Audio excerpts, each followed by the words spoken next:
KKMD 419와 무인기 TB2 바이락타르로 대성공을 거둔 터키. 한국산 파워팩으로 구동되는 알타이로 연타석 홈런을 노린다? 미국의 군사 전문지 1945는 2022년 5월 16일 특이한 제목의 기사를 게재했습니다. 전투기 조종사들에게 물어보다. F-22 랩터와 F-35 라이트닝 II 중 어느 쪽을 선택할 것인가? 이 기사를 읽으며 공군 파일럿이라면 주어진 임무를 보다 쉽게 완수할 수 있게 도와주고 생존성마저 현저하게 높은 F-22 랩터나 F-35 라이트닝 II 같은 최강의 전투기를 조종해보고 싶다는 마음이 생기는 것은 당연할지도 모르겠다는 생각이 들었습니다. 여담입니다만 또 다른 해외 기사를 읽다가 5세대 이후부터 전투기의 기능들이 점점 더 복잡해져 조종사들에게 과부하가 걸리고 있다는 사실을 알 수 있습니다. 조만간 인공지능 AI의 도움 없이는 조종이 어려운 전투기도 등장할 것 같다는 예측을 할 수 있었는데요. 미래 전투기는 대부분의 조종이 자동화되어 무인화되거나 유인기라도 파일럿의 역할은 전장 상황 인식과 교전 여부에 대한 판단에 한정되는 쪽으로 진화되지 않을까 상상해 봤습니다. 얼핏 주제와 관련이 없어 보이는 최첨단 하이하이급 전투기 이야기를 꺼낸 이유는 대한민국과 터키가 추구하고 있는 방위산업 성장 전략을 설명하기 위해서입니다. 레제프 에르도안 대통령이 철권 정치를 휘두르고 있는 터키는 대한민국과 마찬가지로 방위산업 육성에 대단한 열정을 지니고 있는 나라입니다. 최첨단 하이하이급 무기가 아닌 가성비 좋은 미들에서 미들 하이급 무기 시장을 노리고 있다는 점에서도 대한민국과 비슷합니다. 일반적으로 산업 기반이 약한 터키를 대한민국보다 한 수 내지는 두 수 정도 아래인 상대로 보는 시각들이 많습니다만 제가 지금까지 만나왔던 국내 방산업계 관계자들은 결코 터키를 만만하게 봐서는 안 된다는 경고의 목소리를 한결같이 내고 있었습니다. 스톡홀름 국제평화연구소 시프리가 펴내고 있는 보고서 또한 지난 10년간 방산 수출에서 대한민국보다 더 높은 성장세를 기록한 유일한 나라로 터키를 지목하기도 했을 정도죠. 터키의 레제프 에르도안 대통령이 장기 집권하고 있는 것도 터키의 방위산업 육성에 있어서는 오히려 플러스 요인이 되고 있는데요. 시리아 내전과 우크라이나 전쟁 등에서 맹활약을 하며 터키 최고의 방산 수출품으로 떠오른 무장드론 바이락타르 TB의 개발자 셀추크 바이락타르는 에르도안 대통령의 사위이기도 합니다. 먼저 2022년 5월 16일 인도계 매체 유라시안 타임즈가 보도한 기사를 살펴보고 이야기를 계속 이어나가 보도록 하겠습니다. 기사 원문은 노란색 글자로 표시됩니다. 잦은 지연과 몇 차례 큰 어려움을 겪었던 터키의 주력 전차 알타이가 마침내 한국산 파워팩을 장착하고 가동시험에 멋지게 통과하면서 터키 방산업계와 터키 군 당국은 흥분과 활력으로 가득 차 있다. 올해 3월 한국에서 인도받은 파워팩이 터키 알타이 주력 전차에 통합됐다고 터키에서 발간되는 친정부 매체 데일리 사바가 보도했다. 알타이의 양산은 향후 2년 이내에 시작될 예정이다. 알타이 프로젝트를 담당하고 있는 지상 플랫폼 제조업체인 BMC는 한국 업체인 두산 인프라코어와 S&T 다이나믹스로부터 엔진과 기어박스를 도입하는 계약을 체결한 바 있다. 알타이 프로그램은 T1과 T2 두 단계로 구분되어 나뉜다. T1 단계에서 초기 알타이는 한국산 파워팩을 장착한 지금 현재의 사양으로 250대 생산이 되지만 T2 단계에서는 보다 개량된 형태의 파생형이 포함될 것으로 보인다. 종국적으로 터키는 알타이 프로그램을 통해 1000대의 주력 전차를 생산한 이후 무인화된 버전도 선보일 계획이다. 2019년 레제프 에르도안 터키 대통령 집무실이 발표한 정부 문서에서 알타이 주력 전차는 2020년 터키 육군이 보유하게 될 물품의 일부로 지목되었지만 2021년 발표한 정부 투자계획서에서 터키 대통령 집무실은 알타이가 파워팩 공급의 어려움 때문에 수년간 극심한 지연을 겪었다고 언급했다. 원래 알타이는 다양한 나라들로부터 도입된 기술들을 결합하고자 했다. 독일로부터 55 구경장 120mm 주포와 MTU 833 엔진, 랭크 변속기를 도입하고 대한민국 현대로템으로부터는 자체 개발한 K2 블랙팬서 포탑 설계를 4억 2,400만 달러, 한화 5천억 정도로 공급받으려 했던 것이다. 그러나 터키에 부과된 무기 금수 조치 때문에 독일과의 거래는 성사되지 않았다. 인도계 매체인 유라시안 타임즈는 예전부터 알타이의 55 구경장 120mm 주포가 독일로부터 도입된 기술이라고 서술하고 있는데, 국내 자료를 찾아보면 알타이 주포 생산 기술은 현대 위아로부터 이전된 것이라고 명시되어 있습니다. 복합장갑 설계 기술은 삼양 컴텍으로부터 이전된 것으로 나와 있고요. 현대 위아에 정보원이 없어 정확한 사실관계를 확인할 수 없는 것이 안타까울 따름입니다. 다음 방산 전시회에서 현대 위아 관계자를 보면 꼭 질문해 볼 생각입니다. 이때부터 터키는 처음으로 자체 개발한 주력 전차에 탑재할 새로운 엔진을 해외에서 찾기 시작했으며, 그와 동시에 터키 육군이 보유하고 있는 장갑 차량과 자주포 등의 동력을 공급할 터키산 엔진 개발도 순조롭게 진행되고 있는 중이었다. 유라시안 타임즈는 기사 전체를 통해 터키산 엔진 바투가 순조롭게 개발되고 있는 중이라고 보도하고 있지만, 개인적으로는 상당히 의심 가는 부분이 많은 내용입니다. 터키 지상 플랫폼 제조업체 BMC는 자체 개발하고 있는 엔진인 바투가 성공적으로 작동했다는 내용의 영상을 2021년 유튜브에 게재했고, 터키 정부는 2024년부터 바투를 알타이에 장착하겠다는 발표까지 했습니다.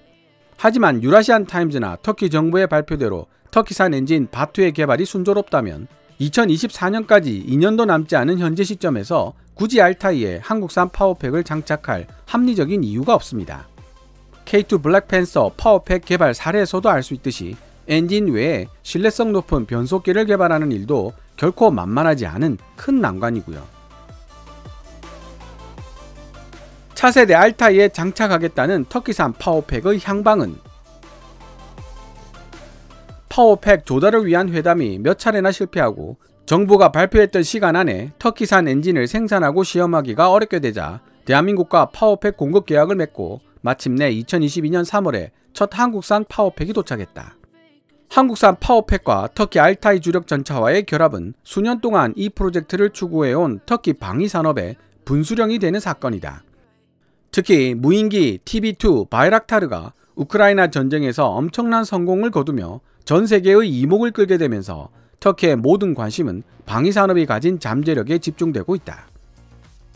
한국산 파워팩이 터키 관계자로부터 좋은 반응을 얻고 있기는 하지만 터키 정부는 자국산 파워팩을 개발하는 작업에도 가속도를 붙이고 있다.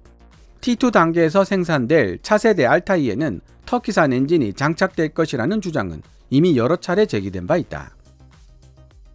2021년 5월 터키는 국내 최초로 개발된 1500마력 엔진 바투를 성공적으로 가동시켰다. 터키 현지 보도에 따르면 BMC 파워가 설계한 바투는 12기통 V-타입 수랭식 터보 디젤 엔진으로 1500마력의 힘과 최대 4600Nm의 회전력을 낼 수 있고, 알타이 주력 전차를 비롯한 다양한 장갑 차량과 탱크들에게 동력을 공급하게 될 것이다. 바투 시험 가동 영상을 보면 알 수 있지만 주력 전차에 탑재한 상태로 주행 테스트에 성공했다는 내용이 아니고 개발연구소 내부에서 가동에 성공했다는 내용입니다. 2021년 5월에 터키 국산 엔진 바투가 성공적으로 개발 완료되었다고 한다면 두산 인프라 코어와 S&T 다이나믹스로부터 파워팩을 공급받는 계약을 체결할 이유가 없는 것이죠. 2018년 터키 방위사업 수석실 SSB와 BMC는 알타이 주력 전차 프로젝트의 일환으로 대규모 양산 계약을 체결하였다. 시리아 내전에 적극적으로 참여하고 있는 터키는 정부군을 지원하는 러시아와 대립 구도를 이루고 있으며 현재와 미래 전장 상황에 대응하기 위해 개발된 알타이가 시급히 필요한 실정이다. 게다가 터키는 국내 방산업 발전에 큰 힘을 실어주고 있다. 터키 정부는 이미 그 용맹을 입증한 TB2 바이락타르 무장 드론과 별도로 5세대 전투기 TFX를 개발하는 과정에 있다. 터키 TFX는 아직 그 실체를 드러내지 않았기 때문에 4.5세대가 될지 5세대가 될지를 미리 단언할 수는 없습니다. 하지만 좀처럼 레이더에 탐지되지 않는 스텔스 기능과 MADL 같은 암호화된 데이터 링크 체계로 지휘, 명령, 통신이 가능하고 우수한 항전 장비들과 센서들이 수집한 정보를 하나의 네트워크로 묶어 뛰어난 상황 인식 능력을 발휘하는 제대로 된 5세대 전투기를 만들 수 있는 나라는 극소수에 불과합니다. 그런 의미에서 판단해 본다면 실체가 형성되어 초도 비행이 한 달여 앞으로 다가온 4.5세대 전투기 KF-21을 만든 대한민국도 앞으로 가야 할 길이 구만리입니다. 그럼에도 불구하고 기자들 중에서 가끔 5세대 전투기라는 용어가 가진 무게를 이해하지 못하고 남발하는 사람들이 보인다는 사실이 안타까울 뿐입니다.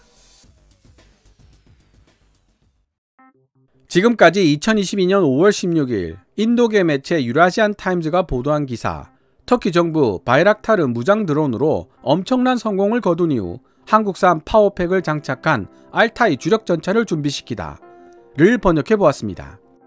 기사 내용 중 알타이 주력 전차의 세부 스펙을 설명하는 마지막 부분은 따로 번역하지 않았습니다.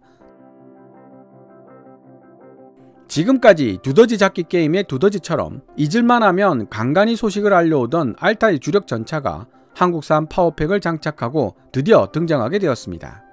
터키 언론들은 1000대 정도 생산될 알타이 주력 전차 중 초기 생산량 250대에만 한국산 파워팩이 장착되고 그 이후부터는 BMC 파워가 만든 터키 국산 파워팩 바투가 장착될 것이라고 입을 모아 강조하고 있습니다.